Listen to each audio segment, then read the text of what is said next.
Anxiety sucks, and as a genetic scientist that helps people understand their own DNA, and someone who is highly prone to stress genetically, here are 3 genes that revolutionized my mental health once I understood how to support them. At the end, I'll share one single supplement that helped me balance all 3 of them at once. The first one is the COMT gene. So when this adrenaline gets released in our brain, it has to be broken down. So imagine we have this guy here that breaks it down by the COMT protein. Now, I have 2 genetic mutations here, so this does not work as well as it should. And what does that mean? That means more adrenaline accumulates more easily. This is a key genetic mutation for being an HSP, or highly sensitive person. The second gene is the BDNF gene, or brain-derived neurotrophic factor. Think of this like gas for your brain, or gasoline for your brain cells.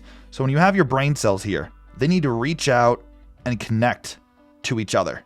How do they go and connect to each other? Your body releases BDNF, which is what fertilizes them and allows them to reach out and form new, healthier connections with the brain. If you have genetic mutations here, this hardwires your brain to not make as much BDNF. So this can be linked to things like anxiety, depression, lower stress response, increased risk of PTSD, and even neurodegeneration. Because if you think about this here, if your brain cannot grow new connections as well and can't grow as well, it makes sense it could be more prone to wasting away or degrading over time for things like Alzheimer's disease. And the final gene is the DRD2 gene. So if we have our brain cell here, our brain has things called receptors. So let's just say this is the dopamine receptor. Dopamine binds your receptors. You feel good, you feel confident, you're in a better mood. Now what mutations do here is make this receptor not as sensitive. So dopamine can bind it totally fine, but it won't signal inside of your cells as well. It won't transmit that dopamine, that feel-good messaging. So this basically means your brain can't get high off its own supply quite as well. So this has been linked to things like anxiety, depression,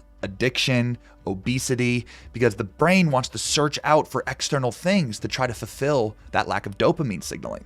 And now, what is the one supplement that can help support all 3 of these and completely change my life because it matches up so well with my unique genetics? It is none other than lithium orotate. It's a form of lithium, a metal that's found in the earth and found in our drinking water. And no, it's not the medication they use for psychiatric disorders. That's mega doses of lithium. This is over the counter. Lithium orotate can help boost up COMT, which can help lower adrenaline. It helps you break down adrenaline faster. It also has been shown to help raise BDNF to help support neuroplasticity in the brain. And what else does it do? Lithium orotate is interesting because it actually binds on the side of this dopamine receptor.